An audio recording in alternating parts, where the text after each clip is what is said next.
नवी मुंबईतील खांदा कॉलनीत एका कार्यालयाच्या उद्घाटनासाठी आलेल्या मराठा आंदोलक मनोज जरांगे पाटील यांनी आज अनेक मुद्द्यांवर सरकारवर जोरदार टीका केली। लवकरच मराठा समाजाचे देशव्यापी अधिवेशन दिल्लीत घेणार असल्याची घोषणा त्यांनी केली आहे। सापडलेल्या 3 आरोपींनी धनंजय मुंडेंनी 2.5 कोटीची सुपारी दिल्याचा आरोप केला असल्याचा दावा करत ते खोटे बोलत असतील तर त्यांची नार्को टेस्ट करा, हवी तर आमचीही करा अशी मागणी त्यांनी केली। यात मुख्यमंत्री उपमुख्यमंत्री राजकारण करू नये असेही ते म्हणाले। अजित पवारांनी असे साप पक्षात ठेवू नयेत असा टोला त्यांनी लगावला। शेतकऱ्यांची कर्जमाफी हिवाळी अधिवेशनात करावी, मालाला योग्य भाव द्यावा, अण्णासाहेब महामंडळाच्या योजना बंद पडल्याबद्दलही त्यांनी सरकारला लक्ष केले। महिलांवरील अत्याचार रोखण्यासाठी 6 महिन्यात निर्णय देणारे फास्ट ट्रॅक कोर्ट अनिवार्य करून दोषींना फाशीची शिक्षा देण्याचा कायदा करावा अशी मागणी त्यांनी केली। भाजपवर टीका करताना ते म्हणाले की भाजपने अनेक आरक्षणे रोखली, त्यामुळे जनता नाराज आहे। असेच सुरू राहिले तर त्यांची सत्ता जाईल। मराठा मुलांनी व्यवसाय सुरू केला तर त्यांना 500 रुपयाची मदत करा, समाज सुधारेल असेही त्यांनी सांगितले। मुंबईला ज्यावेळेस दोनदा आम्ही आलो त्यावेळेस महामुंबई म्हणून त्याला, कारण तुमच्याकडे 2 म्हणतात, मुंबई आणि नवी मुंबई, तर त्याला आपण सगळी मुंबई म्हणूया, महामुंबई।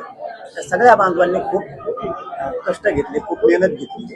गोरगरीब खेड्यातले पोरं होते, प्रत्येक घरातल्या मुंबईतल्या मराठी असं दलित, मुस्लिम, मारवाडी, जैन ह्या सगळ्या लोकांनी, सगळ्या लोकांनी, कामगार, डबेवाले, नाव विसरा माझ्या कोकणाचं, कोळी बांधव, आदिवासी बांधव, आगरी बांधव, त्यांनी सगळ्यांनी मराठ्यांना त्यावेळेस मदत केली। म्हणून सगळ्यांचे आम्ही आभार मानले आणि काम करणाऱ्यांचं कौतुक पण केलं आणि सत्कार पण केला। या मराठा भवनाच्या माध्यमातून गोरगरिबांचे प्रश्न ऐकून घेतले जातील, ते सोडवण्याचं काम सुद्धा या कार्यालयाच्या माध्यमातून होईल।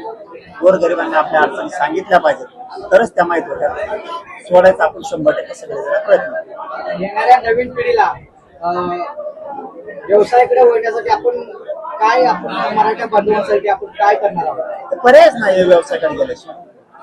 तुम्हाला आरक्षण दिलं, आता शिक्षणात तुमचे लेकरं जाणार आहेत, नोकरीत जाणार आहेत, योजना पण मिळणार, पण सगळेच नोकरीत जाणार नंतर आपण व्यवसाय सुद्धा असला पाहिजे। म्हणून आम्ही 1 कोटी लोक एकत्र येतो आणि त्या माध्यमातून गोरगरिबांच्या पोरांना, भरपूर पोरांना, किंवा ज्याचं नाव निघेल त्याचं, जे आता प्रोग्राम ठरत, आचारसंहिता ठरत त्याप्रमाणे त्याला व्यवसायाला मदत द्यायची। आपल्या 500 रुपयामुळे समोरच्या लेकराचं कल्याण होणार असल्या आयुष्यात द्यायचे, दान म्हणून द्यायचे। ते कोणाच्या तरी कामाला येते। आपल्या लेकराला आपण 500 रुपये दिले, वर्गणी दिली किंवा आपण दान दिले म्हणून आपल्या लेकराचं नाव नाही आलं तरी चालत, आपण पैसे दिले म्हणजे आपल्याच लेकराचं आलं पाहिजे असं नाही, कोणाचं तरी लेकरं रोजी रोटी लागण, अन्न खाण्याला लागण, या भावनेतून समाजाला मदत करायची। आणि ती मोहीम आता आम्ही 1 तारखेपासून सुरू करतो, जानेवारीचं। अगोदर आम्ही याद्या तयार करतो, आम्ही पैसे घेत नाही येत कोणाकडून, पण आपल्याला व्यवसायाकडे समाजाला उभंच लागणारे, न्यावं लागणारे, तेव्हा ते त्याच्यात बळ येणार आहे आणि मग तेव्हा मात्र एकजुटीचा राहणार।